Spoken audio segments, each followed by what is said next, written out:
Magandang hapon po sa ating lahat. Ngayon po ay ating makakapanayam ang isa po sa owner ng SNG Payment Center. Walang iba po kundi si Ma'am Naomi Panisalis. Ma'am, magandang hapon po.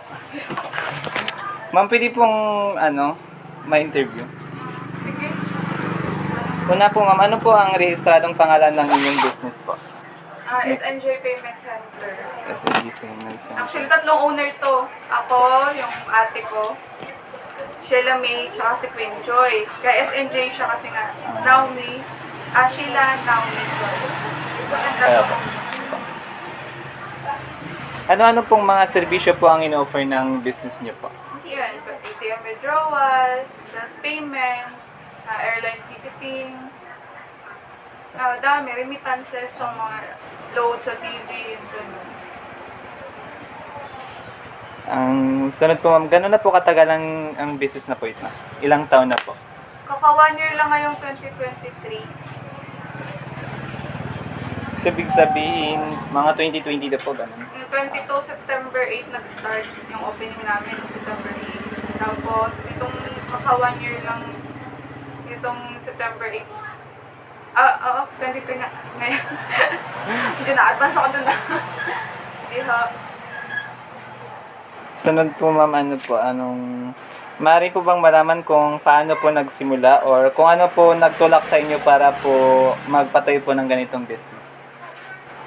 Yun nga, kasi nga related naman kami sa finance, Ah. business. Bali po, ang isa po ba sa naging dahilan is yung Pawn naging shop. mga naging unang business niyo po? Kasi yung pawn shop talaga yung negosyo talaga ng family. So, dahil kami magkakapatid, ganun, related siya sa finance, banking and finance. Kaya pinush namin itong tatlo na itayo. Kasi nga, ganun din. Pawn shop. Bali po, siguro na-consider nyo rin po siguro yung ang kasi nga hindi pa po marami ng sa mga online transactions, ganun.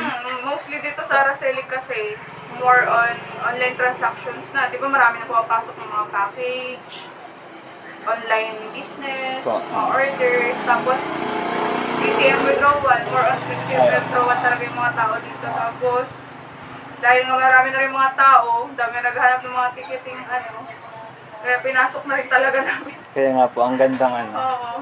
idea po.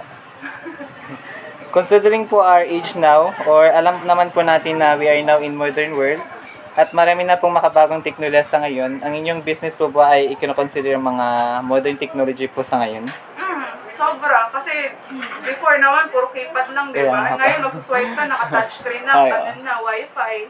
Di ba? Halos lahat, puro technology, na siya. Puro wifi connected na. Yung printer, yung POS, in lahat ng transaction. Di tulad dati, nagte-text lang kami. Kasi cellphone lang talaga, keypad. Sa tingin niyo po ba kung wala po yung mga technology, yun po yung mga modern technology is magkiklik po yung business niyo? Hindi. Hindi Hindi. talaga. Kasi dahil nga nasa modern, na tayo ngayon, hindi talaga. Lahat, internet na, lahat ng negosyo, internet na talaga nagbabase. Kaya kung ganitong negosyo talaga, kung mano-mano lang, wala na. So bali po yung business niyo nakalink po sa mga technology po talaga? Kung wala po yung technology, Kasi hindi po siya.